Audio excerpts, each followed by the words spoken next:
دا ورو سوال کړی دی چې کله د قرباني په څاروي کې عیب راشي وروسته دی نه چې سړي څاروی اخیستی نو په دې قرباني کېږي او که نه نو څاروی اخیستی دی او بیا په هغې کې عیب راغی نو په دې قرباني کېږي او که نه کېږي نو جواب د دې مسلې هغه دا دی چې کله یو انسان تعیین د څاروي وکړي یعنې څاروی غوره کړي د قربانۍ دپاره او بیا په هغې کې عیب راشي بغیر د ده د زیاتي نه یعنې ده پکې څه دخل نه وي ده پکې څه لاس نشته او بیا دې دغه څاروی حلال کړي د حلالۍ په وخت کې نو دا قرباني د صحیح ده او دلیل په دې باندې دا دی امام بیهقي دا روایت راوړی دی د عبدالله بن زبیر رضی الله عنهما نه چې هغه یو څو اوښان اخیستي د قربانۍ دپاره دې کې یو اوښه راوستی شو چې د هغې په سترګو کې عیب نو کله چې هغه دا اوښه ولیده چې د هغې په سترګو کې عیب نو دی ووایي چې ان کان اصابها بعد ما اشتریتموها که چېرته دا عیب په دې اوښه کې راغلی ستاسو د اخیستو نه بعد نو بیا هېڅ خبره نه ده یعنې عیب پکې وروسته راغی د قربانۍ له څاروی صحیح اخیستی او که چېرته دا عیب پکې د مخکې نه نو بیا دا څاروی بدل کوي نو دې دا مسله راووته خو هغه دوه حالات دي ګوره دا کوم عیب چې په دې څاروي کې راغی دې کې یا د دې کس دخل شته یا پکې نشته که چېرته ده زیاتی کړی او د ده د لاسه پکې عیب راغلی نو بیا خو به دی بل څاروی هغه د دې په ځای حلالوي او دا څاروی د ده ملکیت شو دی خوري هر څه ورسره کوي هغه جدا خبره شو خو دی به لازم د دې په ځای بل څاروی راوړي ځکه چې عیب د ده د لاسه راغلی دی او ولې به لازم د دې په ځای بل راوړي ځکه چې دا خو د الله دپاره دا څاروی راوسته نو چې د الله دپاره دې راوسته او به یې کې عیب راغی اوس به بل څاروی راوړي او که چېرته ده پکې تفریط نه یې کړی د ده د بې احتیاطۍ د لاسه نه او په دې کې عیب راشي نو بیا پکې هېڅ حرج نشتي نه دی ذمهوار دی په دغې باندې قرباني کولی شي ښه دا ورو سوال کړی دی دا ډېر اهم سوال دی وایي داسې ویلی کېږي بار بار چې د یوې کورنۍ د طرف نه یا د یو خاندان د طرف نه یو څاروی په هغې باندې قرباني کېدی شي لکه یو کس راولږي قرباني وکړه د ده چې څومره خاندان دی کور والا دی هغه پکې دننه راغی نو دا کورنۍ یا اهل بیت یا خاندان د دې څه ضابط دی یعنې خاندان چا ته وایي کورنۍ چا ته وایي اوس که عام تعریف د خاندان والي نو بیا خو پسې خپلوانو پسې به کوم کوم ځای ته به ځي دا به زموږ خاندان دی خو څه ته وایي دا اهل بیت چې حدیث کې دا راغلی پرون موږ حدیث ذکر کړی و د ابو ایوب انصاري رضی الله عنه چې د رسول صلی الله علیه وسلم په زمانه کې به قرباني داسې کېده کان الرجل یضحي بالشاة عنه وعن اهل بیته یو سړي به ګډ حلال کو د خپل طرف نه او د اهل بیت ته طرف نه دا به کافي و د اهل بیت چا ته وایي د دې څه ضابط دی چې موږ یې وپېژنو نو دې کې د علماو اختلاف دی چا څه ویلي چا څه ویلي خو دې کې تحقیقي قول هغه دا دی چې هر هغه خپل چې تا سره اوسیږي او ته پرې خرچه کوې نو چې ته قرباني وکړې څوک چې تا سره اوسیږي او ته پرې خرچه کوې دا ټول ستا به د قرباني کې دننه راځي دا د اهل بیت ضابط دی یعنې یو سړی دی د هغه سره بچي دي ښځه ده مور پلار دي او دوی ټولو باندې دی خرچه کوي او دې قرباني وکړي نو دا د ټولو دپاره کافي ده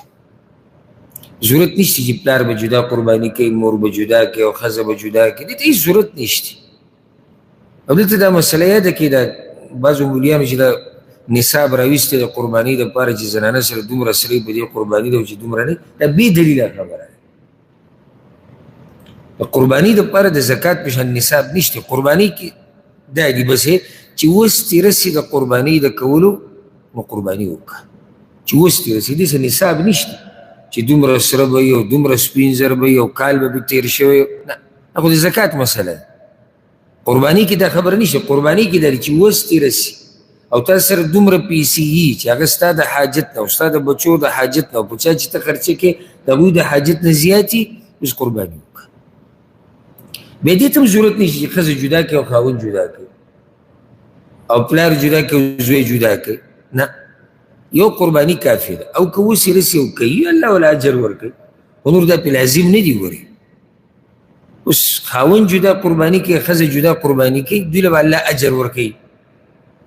او که دا سړی قرباني وکړي ښځه د هغه ماتحت هغه پې خرچه کوي په دې قرباني کې ښځه راغله نو په ځان باندې بوج جوړول نه دي په کار زموږ خواله کسان راغلي تپوس کوي زه هر کال چې دی نو زمونږ پلار جدا قرباني کې زه جدا کړم زه ته یو ځای یو ځای اوسي یو کور دې کال له اوس نه رسي اوس څه یعنې دې لپاره بیا قرضې کوي خو لازم دا خبره پوره کول غواړي وایي زه پلار له جدا پیسې لېږم هغه ځان له قرباني کوي مور له جدا لېږم او ځان له جدا په ځان څه له بوج جوړوي قرباني چې دې یو وکړه دا د اهل بیت ته طرف نه ټولو کافي شو اوس ته یو سړي رسي کوي دي خو دا طریقه ګوره ابو ایوب انصاري رضی الله عنه دغه حدیث چې موږ وایو هغه پکې دا خبره ذکر کړې ده وایي د رسول الله وسلم په زمانه کې داسې ده حتی تباه الناس فصارت کما ترى نو یې خلکو پکې فخر شروع کړو نو یې بیا وګوره دغه حال شو څه مطلب شو دغه حال شو څنګه ځان ځان له قرباني شروع شو معنی دا چې د رسول الله وسلم په زمانه کې طریقه داسې نه وه چې ښځې به جدا قرباني و د سړي به جدا و د پلار به جدا و د بچي به جدا و دا دغه په زمانه کې نه و د رسول الله وسلم زمانه کې طریقه دا و چې یو قرباني به وشو هغه د اهل بیت طرف موږ دا نه وایو چې نه کېږي سړي اوس رسي کوي دی خو دومره ده چې په ځان باندې به بوج نه راولي او نه به ځان له تکلیف ورکړي او نه دا خبره ده چې له ښځې سره وتولي سره پراته دي په دې قرباني لازم ده هسې زکات خو نه دی د یو زنانه سره اووه نیمې تولې اووه تولې اته تولې سره پراته دي خو بیا هم اوس یې نه رسي د ډېرو زنانو سره پراته او مالي حالات یې بیا هم کمزوري نو دا خبره چې په دې اوس قرباني لازم شوې ده او لا به لازم قرباني کې دا د بعضو ملیانو بې دلیله خبرې دي بې دلیله په دې هېڅ دلیل نشته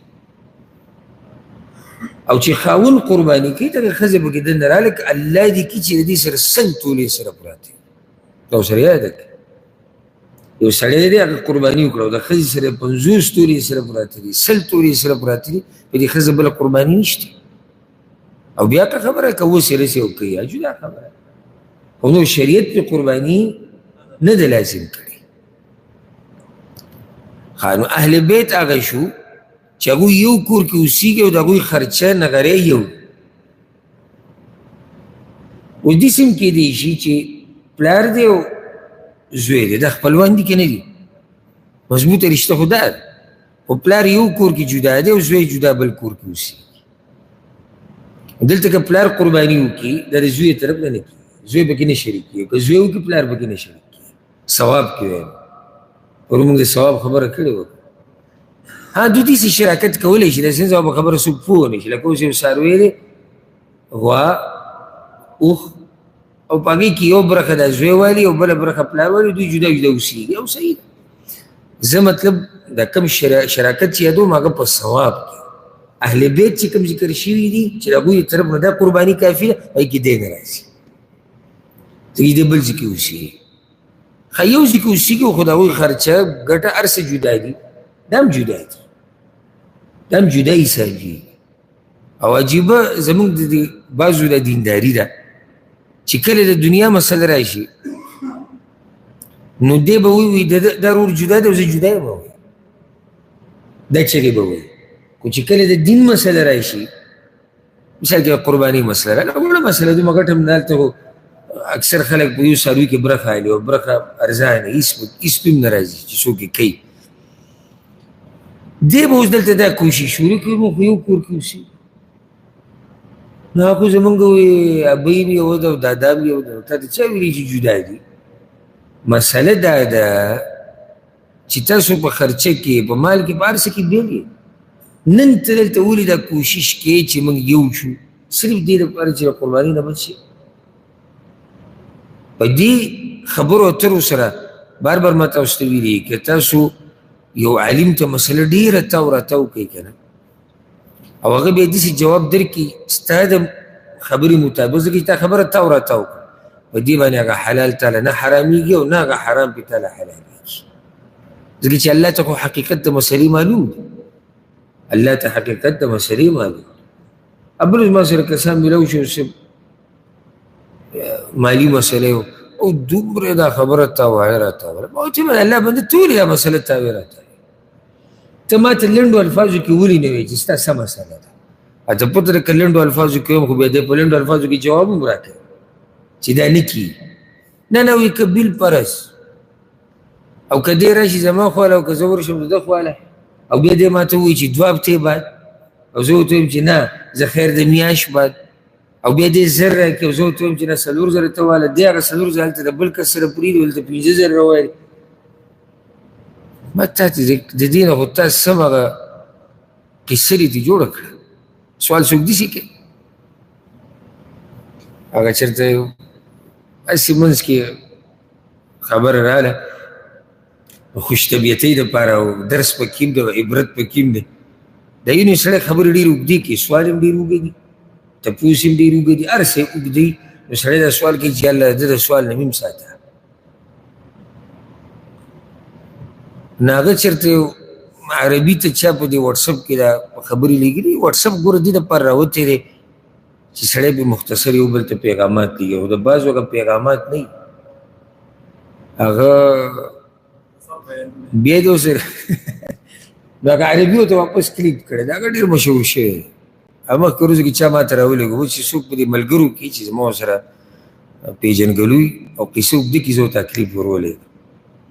هغه ورته وایي د الله بنده هغه عربي ورته ته د انبیاو قصې بیانې که ته د جمعې خطبه کې دا ستا کلیپ دی 9 منټه د دې 9 منټو په دې چې سړی د یو عالم بیان واوري څومره مسلې به زده کړي دی به 9 منټه قصه به راوالي او هغه جو نه دا ښه ده اوس پکې هغه شی راوتې ده هغه سپیډ یې زیاتېږي سړی هغه 2 نمبر ته ور واچي غټې غټې خبرې ته بیا راغله زه کله کله کلیپ داسې اورم ما ته یو پیر چې وایي ته په دې پوه شوې خو ډېر تیز روان ما زه چې دا غټې خبرې راوالم بیا ذهن کې د مسله جوړه کړم چې دا به دې شي ځکه چې دا چې ټول ته اورې 8 منټه شوه لس منټه شوه او په هغې کې هم په منځ کې راته دا وایي چې ما ته پته ده ستا وخت قیمتي زه خبره راټولوم مختصر کوم راټولولو کې خو دې تا بیان جوړ کو پوره تو خبره مختصر سوال مختصر سلام دعا مختصر د وخت مناسب که سړی خبره اوږده کړي هغه بیا مناسبي مزم کوي هغه ورور دا سوال ټول دې دپاره اوږد کو چې زه دا جواب د ده د خوښې مطابق ورکړم هغه ته ما ووایي چې ګوره الله یو شی حلال کړی که ته ډېره خبره تاو راتاو کړې هغه نه حرامېږي او چې الله حرام کړی هغه نه حلالېږي نو دا بعض به نه دا زما ورور دی او موږ یو کور کې یو د یو چت لاندې وو دا کور جو زموږ چې دی د پلار و د نیکه و او دا کسر هر څه چې دي چې کله تاسو په مال کې د یو بل نه جدا شوي وي هر څه ستاسو جدا ده نو بیا د یو قرباني د بل دپاره نه کافي کېږي اوس پوه شوې که نه چې اهل بیت چاته وایي کیدای شي یو کور کې اوسېږي او د یو بل په قربانۍ کې به طور د ثواب به اعتبار د ثواب نشي شریک کېږي او نږدې خپل دي نږدې خپل ټول نزد پلار او زوی خو چې جدا جدا اوسېږي دا یو کور نه حسابېږي هغوی جدا شو دی جدا شو دې کې ورسره دا مسله وه یو سړی دی د کور مسله راله کېدای شي چا ذهن ته دا راغلي الله اعلم که تکړه ملګری د هغه ذهن ته به دا مسله هم راغلي یو سړی د هغه 2 ښځې 3 دي 4 دي هر یو له جدا کور اخیستی اوس دلته هم یو سړی سوال کولی چې دلته خو د هر یو جدا کور ده نه دلته کور اگر که جدا دی خو مشر یو دی چې خرچه کوي ذمه وار نو دا کورونه د ده دي اصل کې کورونه هم د ده دي ښځې هم د ده دي بچي هم د ده دي هر چا هر څه دی کوي نو چې دی یو قرباني وکړي دا یې ټولو لپاره کافي ټولو لپاره کافي او دې کې تاسو ته نصیحت وکړم ګوره قرباني په هغه چا ده په شریعت کې چې د هغه وس رسي شریعت موږ سره دومره ګزاره کړې ده خو بعض خلک د ځان سره ګزاره نه کوي د څه د لاسه د تکبر د لاسه او خلک به څه وي د دې د لاسه دی به ګرځي ته ورته لکه په څاروي کې برخه واله نه سړی پې وي ښه نه ښکاري دلته د ده څه مطلب دی چې سړی پې الله ته ښه نه ښکاري خلکو ته لازم به اوس دی ګرځي او لاک او سره پاسه لاک او 2 لاکه دا به دې را پیدا کوي یو څاروی راولي چې صرف دا خلک ویني چې او د فلاني کور مخې ته څاروی راولي عبادت دې دپاره نه چې موږ یو بل ته ځان وښایو ته خو الله ته ځان نږدې کوو که اوس د برخې دې رسي برخه واله که اوس د پوره څاروي موږ خو پرون مسله ذکر کړه چې اوخ د ټولو نه غوره خو چې اوس دې رسي نه دې رسي واله میخه واله د دغې اوس دې نه رسي ګډ بیزا دغه اوس دې نه رسي برخه ځان له واله چې د برخې دې م اوس نه رسي په تا هېڅ نشته خو دا زموږ په دې معاشره کې دا خبره به تاسو هم محسوسه کړي چې په دې قربانۍ باندې خلک یو قسم ځان خلکو ته ښایي زموږ قرباني خو د وینه ولیدلې څاروی کوم راوسته بیا فیسبوک ته ګوره اوس به شروع شي په فیسبوک به دا درزا جوړوي په یوټیوب او په دغه څه کې سړي چې دی څاروی راوست چېرته د عربو ویډیو هم داسې لیدلې چې ته عربي هم لیدلی دلته چې کور مخې ته اوښ ولاړي او دا پریرې ورته اچولي او دا چیړلې ورته اچولي او سهار ماښام ورته په سټ لاس وي او تصویرات دې وباسي او بیا مزه دا وکړي چې کلي کې ورته داسې یو نری ورته کې چکر وګوره چې خلک خبر شي د الله نه یره پکار ده دا خو موږ د الله دپاره کوو د کوم رب دپاره چې ته کې هغه هر څه حدیث کې راځي په نیمه شپه کې په تکه توره تیاره کې په تک تور ګټ باندې تک تور میږې رواني الله رب العزت دا میږې نو د قدمونو آواز یې هغه ستا د قربانۍ نه خبرې چې تا څومره قرباني وکړه او څنګه دې وکړه او څنګه دې ونه کړه هر څه نه خبره دی خو دا هلې چې ته د الله دپاره کوې چې د خلکو دپاره کوې نو بیا خو بغیر د تصویر نه کار بغیر د تصویر نه خو نه کېږي خلک به خبرې نه بیا وخت به وخت موبایل هم راوباسي چې څو لایک راغلي دي څو کمنټ دي او څو سبحان الله د سنجیدګي نه د سنجیدګي دا هم ډېر اوچت نعمت دی چې الله یې چاته نصیب کړي یعنې یو نیم سړی ګوره د شریعت نه نه خبر چې شریعت حکم په دې کې څه دی خو دې کې دومره سړیتوب وي چې د ده سړیتوب دی د دې کار نه منع کوي مړه وي سړی به بد ښکاري دې ته خبر نه دی چې دا په شریعت کې هم حرام دی خو سنجیدګي او سړیتوب پکې دومره دی چې دی د دې مسلې نه اگر که خبر نه دی چې دا په شریعت کې هم منع خو دی مړه په دې سړی بد ښکاري یو نیم سړی د دې نه هم ښکاري نه د شریعت نه خبر دی نه د دروند خوی نه خبر دی په دې سړی بد هم ښکاري دا تصویرات ځای په ځای او دا پلاني ځای کې ویاړو دا پلاني ځای کې پوره اپډیټ تاله درکوي ته به چې یو غټ قیمتي سړی چېرته تللی دی او خلک یې په غم کې دي چې کوم ځای کې دي سیدې اوس موږ له د ګنټې اپډیټ او نوی خبر به راکوي اوس پلاني ځای کې او پلاني ځای کې نو الله دې زموږ په حال باندې رحم وکړي او به حیثیت ضرور درته دا ووایم د دې میډیا د لاسه او د دې انټرنیټو د لاسه خپله دینداري مه کمزوري کوئ او د پښتنو چې کوم درانه خویونه وو او دي هغه د ځان نه مه لرې کوئ فایده تې اله موږ ته د فایدې نه ورکړه فایده تې واله دنیا پې زده که دین پې زده که ځان پې خبر کړه د دنیا د احوالو نه خو بغیر د الله د نافرمانۍ نه بغیر د سپکو خویونو نه بغیر د خپل عزت د خرابولو نه الله رب العزت دې زموږ عزت دنیا او آخرت کې وساتي او الله رب العزت دې زموږ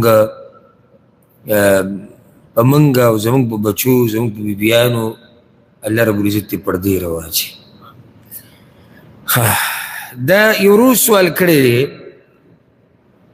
وایي چې یو سړي د قربانۍ اراده یي او دی په دې لسو ورځو کې د ذوالحجې د اولنۍ لسو ورځې دي کې دی ویښتو نه څه وایي، نو کفارې څه ده؟ دا سوال بار بار کېږي او ما یې جواب هم څو پیرې کړی دی. اول خو دا خبره یاده کړئ چې کله د ذوالحجې د میاشتې سپومۍ ولیدی شوه او د چا د قربانۍ اراده یي، نو د قربانۍ د کولو پورې د څاروي د حلالولو پورې به دی د نوکونو نه او د ویښتو نه څه نه لري. وجه د هغې څه ده؟ وجه دا دی چې دی دلته مشابهت کوي د چا سره؟ حاجیانو سره. حاجیانو باندې هم پابندي لګېدلې ده. نو چې په حاجیانو پابندي لګېدلې ده، دم د هغه رونو سره ځان یو شان چې ګوره هغوی ته اجازت نشته. حاجي چې کله اراده د حج وکړي، احرام واچي، هغه ته اجازت نشته چې ویښته لرې کړي، نوکان لرې کړي، احرام لرې کړي. نو پابندیانو کې دی لګیا د الله بندګي کوي. نو چې هغه هلته په پابندیانو کې لګیا د الله بندګي کوي، موږ هم دلته ځان پابند کړی د بعضو کارو. او هغه دا دی چې ویښته به نه لرې کړي، نوکانو له به لاس نه وړي. دا مسله د ښځې دپاره هم ده، دا د سړي دپاره هم. او دلته ته فایدهمنه مسله ذکر کړه.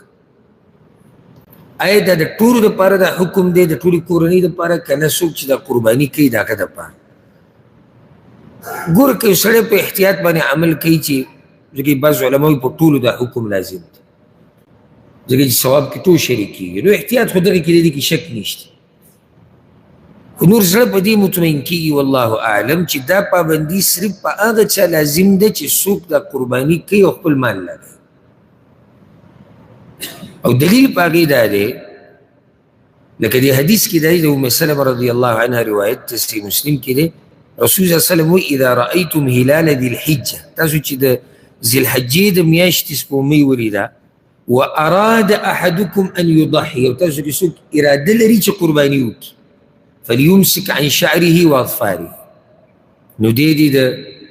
ویښتو نه او د نوکانو نه ځان بند کړي. ګوره دې کې و اراده، او تاسو کې چې څوک اراده لري، اصل کې اراده د قربانۍ څوک لري؟ هغه څوک چې مال لګوي، څوک چې مشر. دا نور خو د ده سره تبعا داخل شوي دي. نو د پابندۍ خیال خو به دی مکمل ساتي، لازم به ساتي. او که دا نور مثال کې د احتیاط باندې عمل کول غواړي، د علماو د اختلاف نه وته غواړي، ټول دې خیال وساتي. څو ورځې دي، دومره ګران کار خو نه دی. خو که چا نه دا کار وشو،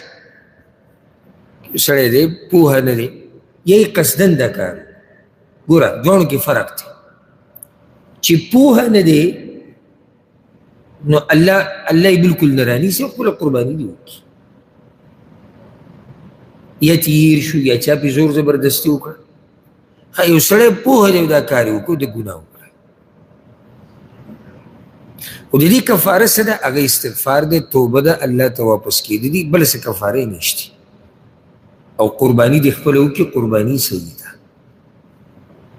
عوام دا تپوس کوي چې دې کفاره څه دی، نه هغه سوچ دی چې کېدای شي د دې سره وجیرې وایي، یا د دې په بدل کې څه پیسې ورکوي. نه، دغه کفاره یې نشته. کفاره د توبه ویسته. او چې دې بعضو ته کله ووایي که نه چې کفاره توبه ویسته دي،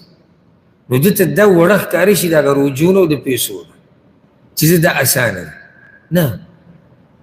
یعنې اوس شریعت کې راشي چې ته دوه روجې ونیسه، مسله ستا حل شو. بل طرف ته دی ته به توبه وباسې. ښه توبه به زه وباسم، الله به یې قبلوي نه به یې قبلوي، سوچ خبره ده. نو ګرانه کومه به ده؟ د توبې دا مسله. دنه د الله نافرماني شوې ده، د هغې به دې توبه وباسي، استغفار به وکړي، معافي به وغواړي، بیا به دې ته نه واپس کېږي، او خپله قرباني دې وکړي. قرباني څه ده؟ قرباني صحیح ده. او ځان ساتي د هغه نام نهاد مولیانو نه، چې هغوی هر ځای کې دې ته ناستي چې د خلکو نه به څه طریقه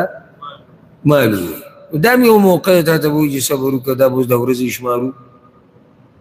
9 ورځې دي د اختر نه مخکې، تا په 6مه ورځ کړه، هغوی به 5مه 5 ضربې، هغوی بس 6000 وباسي،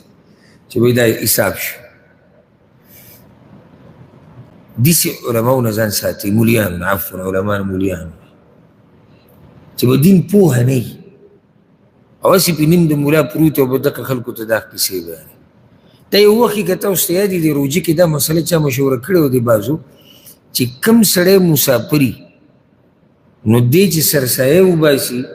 د بچو دپاره نو دی به پیسې د هغه ملک را لېږي کوم ملک چې هغه اوسېږي. اورېدلې مو دا مسله کوم؟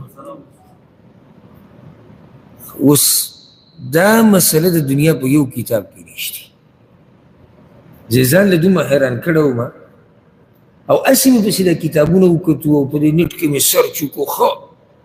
ما صحیح ده مسله خو کمزورې وه، هسې ګورم چې دا چې د چا ذکر کړی دی د پخوانو علماو که نه کېدای چې د یو عالم چې د کتاب کې کتلي او بیانوي. خو یو ځای کې دا پیدا نه شو. بیا ما سوچ وکړو دا چې د چا بیان کړې ده او سرسایه خو که ستاسو ته خیال وي نو هلته اکثر صحابیات صاحب ویلي استاد جي ویلي نو چې بهر کم وي ریال ډالر کې درهم دینار کې به راځي نو د دې به زور لږ ډېر د دې به زور صحیح هغه به لږ ډېر دی. دپاره به دغه فتوه پکار ده چې کم سړی بهر اوسېږي او پته نه شي دا فرق به کوم کړی چې بچي بالغان او که نابالغه خو څه خبره وه او دی د دې بچو سرسایه وباسي نو په هغه پیسو کې به وباسي په کوم پیسو کې په کوم ملک کې چې دی اوسېږي د هغه ملک په پیسو. دې کې نور هېڅ هم نه و، صرف دې دپاره دی چې ته دا ډالر هلته ولېږې، ریال ولېږې، دینار او درهم ولېږې. نو کوم ځای کې روپۍ کوم ځای کې ریال، کوم ځای کې ډالر او کوم ځای کې روپۍ. مثال کې 200 روپۍ دي نو 200 روپۍ څه شی شو؟ دې 20 ډالره ولېږي لوی شی ته جوړېږي. الله دې د داسې خلکو نه موږ وساتي چې زموږ دین هم خرابوي زموږ مال هم خرابوي او د دې دپاره قسمه قسم ډرامې او قیسې کوي. د مخکې ورځو کې یو ځای کې زه ورغلم څه ځای کې تعزیت و دلته چې ورغلم نو د هغوی هغه صحابیاق صاحب ناست و پښتنو سره بعض کېدای شي مولیان رانه بعض خفه شي خو زه وبه کړو. بعضو مولیان د پښتنو سره داسې ژوند تېر کړی دی لکه چې دا د هغوی د قبیلې ده بس هغه د هغوی د قبیلې نوکر دی او هغه پرې خرچه کوي. غږ نشي کولی د دوی نه خوځېدی نشي. نو هغه تعزیت کې څه خبره شو نو مولوي صاحب ډایرکټ خبره شروع کړه وي نه جي د دوی خوی خو داسې نه دی او دا داسې او دا دغه ما یې مولوي صاحب څه د دوی ترجمان یې که څنګه وي نه داسې خبره نو ما زه به ته خبره کوم چې دا کار م غلط دی ته ماته نه دا خوی داسې نو دا دغه داسې دی. څه شي ته دا دعوه کوې چې ما سره علم دی علم دې مو وشرمو ځان دې مو وشرمو علماو دې مو وشرمو. نو احتیاط دې مسلو کې ډېر کوئ. داسې نه څوک درته وایي چې تا باندې مالي کفاره ده. په دې حج کې دا کیسې ډېرې راځي. ما ته دومره ټلیفونونه راځي چې د اوچتولو څه دغه هم نه جوړېږي اکثر. یو ورځ راته یو کس ټلیفون وکړو موږ د پاکستان نه راغلي یو حج له او زموږ نه چې زه یم او ښځه راسره او کوم مولوي صاحب چې موږ سره پاکستان نه راغلی هغه زموږ نه 1000 ریاله واخېستو د دم. ما خو لا حج شروع شوی دی او 8 تاریخ نه مخکې کې شو. ما تاسو دې وخت کې څه ده وي نه دا چې موږ څنګه د جدې نه رالو مکې ته هوټل ته راورسېدو نو ټول یې راجمع کړو او چې هر یو د دم پیسې راوباسي او یو ګډ به 1500 دی. وی موږ ته تپوس وکړو چې مولوي صاحب لکه دا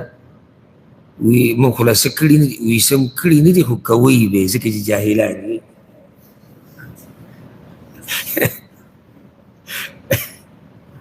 لا کړي نه دي خو کوئ به ځکه چې تاسو جاهلان دي. نو دا ولې د دم دا قیسې دې ختمه کړي چې دغه بوج د اوبو نه کم شي. نو دا خو تا هغوی ازاد کړو چې لکه پیسې راکړه اوس به ورځه و چې څه مخالفت کوې نو الله رب العزت زموږ په حال باندې رحم وکړي. د یو روز سوال کړی دی وي یو سړي باندې قرضه ده ډېر اهم سوال دی. یو سړي باندې قرضه ده دې له قرباني کول غوره دي که دا قرضه واپس کول غوره دي؟ جواب د دې مسلې دا یاد کړئ. ګوره قرضه ادا کول غوره دي او لازم دي د دې نه چې دی قرباني وکړي. خو د هغې یو څو وجې دي. یو وجه دا ده چې د قرباني په باره کې خو یو قول د علماو دا دی چې دا سنت ده او قرض واپس کول څه دي لازم دي حق دی. کوم علما چې قرباني ته واجب وي که د هغوی ومنو نو هغوی هم دا وایي واجب هله ده چې ستا وس رسي او چې په چا قرضوي وس رسي نه رسي. دویمه مسله دا ده قرباني حق د الله دی او الله رب العزت په خپل حق کې نرمي کوي د بنده سره. هر چې قرض دی دا د بندګانو دی او د بندګانو په حق کې قرض د حق د بندګانو دی او د بندګانو په حق کې الله رب العزت سختی کوي. یو دا مسله ده. بله مسله هغه دا ده لکه اوس کې یو سړي باندې قرضه ده او دی زه قرباني کو او دی دې کې مړ شو قیامت پورې د سره دې حق حساب کیږي که د دې په ځای د قرباني په ځای دا قرض ادا کړی وی الله رب العزت چې د قرباني تپوس نه کوي ځکه چې ده اوس نه رسېدو ورسېدی په دې مسله کې نو دی به څه کوي دی به قرض واپس کړي الا یو حال شته الا چې قرض چې دی هغه د نیټه پکې ټیم پکې مهلت وله ورکړی دی او د ده په ځان یقین دی چې هغه وخت له زره پیسې پیدا کولی شي. یعنې که موږ سوچ وکړو نو تقریبا په هر چا باندې قرض شته او که داسې وي چې په چا باندې چې بس که روپۍ قرض هم دی په ده قرباني نشته مسله دا نه ده. مسله دا ده چې په چا باندې قرض ده او خلک یې ترې غواړي او د ده سره پیسې دومره دي چې یا به یې په دې قرضه کې ورکوي یا به قرباني کوي نو موږ ورته څه وایو قرض ورکړه. په یو سړي باندې قرضه ده ټیم پکې شته نیټه ده بله دا چې هغه په ځان یقین دی دا زه ورکولی شم زه مزدوري کوم زما کاروبار دی یو شی بل شی دا به زه ورکوم نو دې قرباني به کوي او کولی شي. خو بعض خلک داسې کې هم په ځان بوج جوړ کړي صرف دې دپاره چې خلک به راپسې څه وایي دې په قرضه د پاسه قرض وکړي او قرباني وکړي نو څومره ځان په تکلیف کو اوس به دې هغه زړه قرضه مو ورکړي کومه چې په ده باندې ده او نوي قرضه د څه د لاسه وه هغه د قربانۍ د لاسه ځان ته یې مسله ښه ډېره کړه نو چې کله د باندې هم قرضه وي خلاصه د مسلې دا شو او تا نه دا قرضه غوښتی کېږي چې راکړه پیسې زما واپس او تا سره پیسې دومره دي چې قربانۍ کې به یې لګوي یا به قرض کې ورکوي نو قرض ورکړه. قرض ورکول پکار دي ځکه چې دغه حق دی د هغې واپس کول لازم دي. والله اعلم.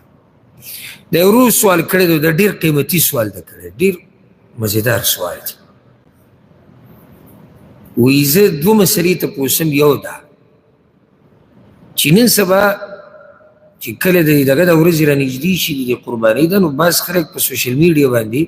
په دې قربانۍ په باره کې لطیفې نشر کوي. خیال هم کړی که نه ګډ تصویر ویستی او دی وایي چې ما معاف کوي او هغه وتښتېد او هغه داسې وکړه او دا یې راونیو او دا یې داسې لطیفې. او دویمه دا چې بعض خلک څاروي راوست لکه اوس ګډانې راوستي دي ولاړ دي نو دوی له دا مزه ورکوي چې دا ګډان یو بل سره جنګوي را جنګوي او مقابلې پکې وایي څنګه څاروي ولاړ دي موږ سره شتي. دا کارونه د شریعت په نظر کې څنګه دي یا د شریعت په رڼا کې څنګه. اول خو ګوره دا خبره یاده کړئ تاسو ته قرباني د الله د دین نښه ده. قرباني نښه د الله د دین ده او الله قرآن کې وایي والبدن جعلناها لكم من شعائر الله او دا څاروي د قرباني دا موږ ګرځولي دي ستاسو دپاره د نښو د دین د الله نه. نو چې د الله د دین نښه شوه او تا باندې د الله قدر کول لازم دی او ته قدر کوې نو بیا به د هغه د دین د نښو هم قدر کوې. که داسې نه ده جومات د الله د دین نښه ده که نه ده ته به یې قدر کوې که نه به یې کوې ولې قدر کوې ځکه چې هلته ته د الله قدر کوې. د دې نښې تعلق د چا سره دی د الله سره دی د الله د دین نښه او دین د الله دی نسبت یې الله ته کي چې ته د الله قدر کوې د هغه د دین د نښو به هم قدر کوې. دغه شان دا څاروی د قربانۍ چې دی د الله د دین نښه ده. ته چې کله لاړې میلې ته او تا څاروی راوستو تا په دې نیت راوستی دی چې دې باندې زه عبادت کوم الله دپاره حلالوم په دې نیت نه یې راوستی چې په دې نیت یې راوستو نو دا د الله د دین په نښو کې یو نښه شوه عبادت له دې راوستی نو دې پورې مسخرې او لطیفې څنګه کړي دې پورې ټوغې څنګه کړي لطیفې مسخرې دا خو هسې هم ناروا دي ځکه چې دې کې اکثر دروغ ویلی کېږي بیا لطیفې د الله په دین پورې والعیاذ بالله د بعضو دا زړونه دومره سخت شي زه ورته حیران شم لطیفه په منکر او نکیر پورې اورېدلې مې نه که نه مې اورېدل قبر کې سړی کېښودی شو بیا دې شو زه به ورته دا ووایم داسې ګپ دی لطیفه په جنت او په جهنم پورې لطیفه په علم پورې لطیفه په جماعت پورې لطیفه په اذان پورې دا مسخرې او ټوغې او دا به نشر کوي د الله نه یره پکار ده ځکه چې دې مسله کې دننه دین راځي او چې دین پکې راځي هغه مسلو کې او بې احتیاطي نه کوي بیا به احتیاط کوي دا ګپ نه دی دا خو عبادت ته تاسې مسخرې او لطیفې جوړې کړي دا به لیدلي دغه شان دا څاروي دا خلک حلالوي د بعضو خلکو تجربه نه وي لکه مثال کې څاروی ته وتښتېدو یا پخکري وو یا په لته وو دا طبیعي خبرې دي دا څه دي غیر طبیعي دي که طبیعي دي راتلی شي که نه شي راتلی لازم دی خو څاروی دی هوښیار دی چې ته به ورته چې ودرېږه ما ته ګوره او راسم لکه په ارام لږ صبر وکړه دا چاړه تېره کوم راوړمه ته ما ته پرېږده خپل زور کې راټینګ کړی یو کس وو یا وتښتېدو د هغې ویډیوګانې نشر کول هغې سره خنداګانې لګول د هغې نه مسخره جوړول دا هم نامناسب کار دا هم نامناسب کار او دا چې دا ویډیوګانې نشر کېدل تاسو ته داسې نه دي شوي ډېر وګې داسې وي موږ سره هم شوي نو بیا ولې دا قسمه کیسې نشر کوئ لږ ساعت مخکې ما تاسو ته ووایي که نه دا سنجیدګي هم د الله ډېر اوچت نعمت دی لکه اوس که څوک یو سنجیده کس ته دا ووایي چې دا یو ویډیو ده وګورئ دې کس له میخې لته ورکړې ده او ورسره شین شي نو هغه به ورته داسې ووایي دې کیسه دي ولې تا خو دومره خوله وازه کړه غاښونه دې ښکاره کړو او شاته ورسره ولاړې او څه چل ولې څه چلو شو او دا ټکی د ده چې تا ته داسې وایي چې څه چلو شو دا داسې بېعزتي ده که نه چې ستا هر ځای ختم سنجیدګي ځان کې راوسته پکار چې دا خو څاروی راسملولی څاروي ځان خلاصوي او غلطه وویل سړی ګوري بلکې دې ټیم کې پکار دی چې په دې کس باندې ستا زړه خفه شي چېرې کیدای شي زخمي شوی وران راولېدلی یا څاروی ته وتښتېدو مال یې غریب ځان له څومره ګران اخیسته او هغه ته لار ګډوډ شو نو ویډیوګانې نشر کوه د هغې سره خنداګانې لګوه خو نن سبا مقابله ټوله د څه روانه ده لیکونه کمنټونه هسې نه وي په دې څه کې په دې پیسې راځي ټوله مقابله نن سبا هغه د دې ده چې څومره پیسې ما ته راځي څومره نه راځي په دې کې زموږ نه دا میر دي چې دا هر څه به زه په قبر کې پروت یم او دا به چلېږي تاسو چې سم نشر کوئ که نه او سم جوړوئ نو دې ته به کې سوچ وکړئ چې ته به مړې او دا به چلېږي او ستا مرضي که سندره غواړي چلیږي د پسې دروغ د پسې چلیږي مسخرې د پسې چلیږي هلته د پسې موټر شته صرف دې دپاره چې 100 روپۍ راشي دروغ په مسلمانانو کې غرور نه تازه خبر اجي ته ولګې څه د کوسلي به ولې سړی یاد دی څه ګډې وډې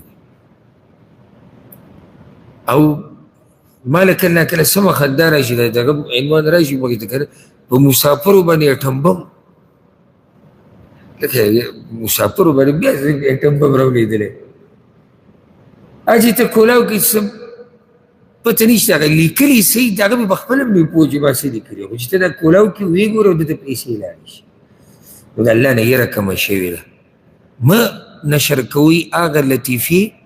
مه یې شیر کوئ مه یې لایک کوئ مه یې ګورئ چې کومې لطیفې او مسخرې د الله په دین پورې شوي او په عباداتو پورې شوي او چې ما ورته یې نه ګورو دوی نه نشر کوي چې ما ورته یې نه ګورو دوی به یې نه جوړوي چې ما ورته نه ګورو د دوی صفحې نه چلیږي د دوی ویډیوګانې نه چلیږي دا خو په ما ورته چلیږي معنی دا شو چې کمی ما او تا کشتي ما او تا دغه بېدینو له مجال ورکړی لار ورته مونږ کولاو کړې ده ځکه خو هغوی دا کار کوي که لکه بعض راشي او زه هم د ده سره په دې غم کې شریک یم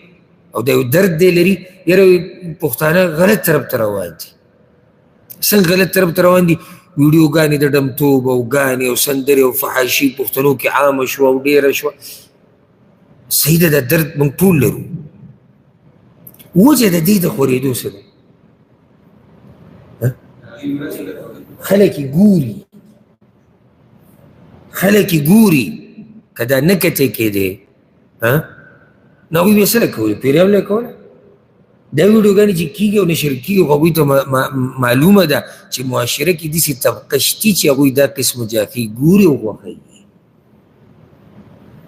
نو مسخرې لطیفي قرباني پورې به نه کوو ورسره دی دا وایي چې دا څاروي جنګول دا په ظلم د پاسه ظلم دی په ظلم د پاسه ظلم اگر که دا خو له قرباني والی چې بغیر قرباني والی دی لکه سپي جنګول شو بانګیان جنګول شو او دا بیماري په قوم د لوط علیه السلام کې وه هغوی به د څاروي او ځناور جنګول دا ډېر سپک کار دی او که خیال م کړی دا دومره سپېره کسي که نه کوم کس چې دا کار کوي چې دې مخ ته وګوري سړي ته پته ولګېږي او بس دکه بانګي به کته وړي او بره وړي دلته یې عقل کوم ځای کې دی سپو ته انسانان ناست دي بیا هغه چې دعوه د اسلام کې زه مسلمان یم هغوی د یو بل نه غوښې شوکۍ وینې راماتې دي او دوی ورته ناست دي لاسونه پړقوي شپېلي وایي څه دې دپاره چې څو روپۍ میلاو شي ګډ او ګډ نښتې دي په ښکر باندې یو بل سوري کي هوښیار ورته ناست دي د عقل خاوندان او بیا مسلمانان هغه د خندا شنې دي مقابله ګوري او هغه بې عقله څاروي غریبانان جنګوي یو بل سره دا په شریعت کې روی د ناروا او ناروا دي ورسره دا خبره یاده که قرباني دې کې تا چې کوم څاروی راوستو قربانۍ له دا دې د چا دپاره راوستی دا ستا په لاس کې امانت دی ما په اولني سوال په جواب کې دا ووي اولني سوال کې دویم که دې کې عیب ستا د لاسه راغی نو څه به کې ذموار یې ته یې ولې ته ذموار کېږي ځکه چې دا تا سره امانت پروت و نو چې ته راولګې او جنګې او نقصانات ورته رسې نو تا په امانت کې څه چل وکړو خیانت دې وکړو دا مسله ورسره یاده کړي دا یو ورو سوال کړی دی وی که یو سړی بیماري څه عذري او دی د اختر مونځ عیدګاه کې ونه کي یا مسلمانانو سره جمع کې ونه کي نو کور کې کولی شي او که نه جواب د مسلې ګوره د اختر مونځ خو لازم دی په نارینهو باندې چې وي کي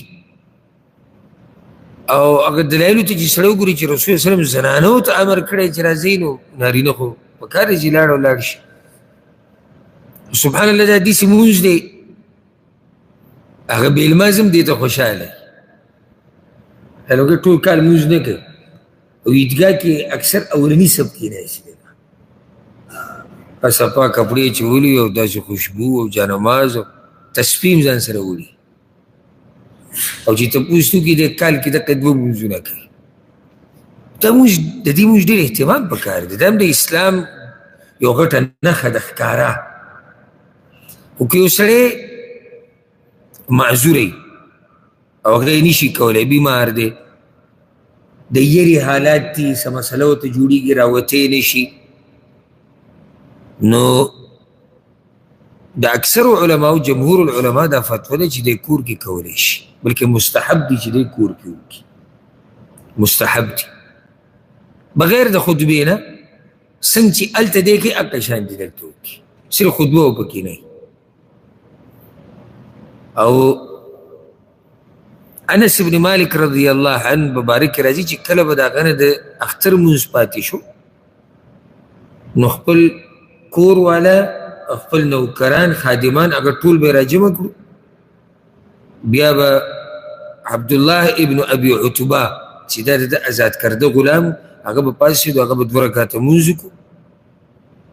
او پاکه طریقه باندې کومه طریقه چې بهر کېږي نو چې د چا نه د جمعې لمونځ عفوا د اختر لمونځ پاتې شي او دی تلی نه شي ورته نو مستحب طریقه څه ده چې کور کې وکړي په کومه طریقه باندې په هغه طریقه کومه طریقه باندې چې دی په عیدګاه کې کوي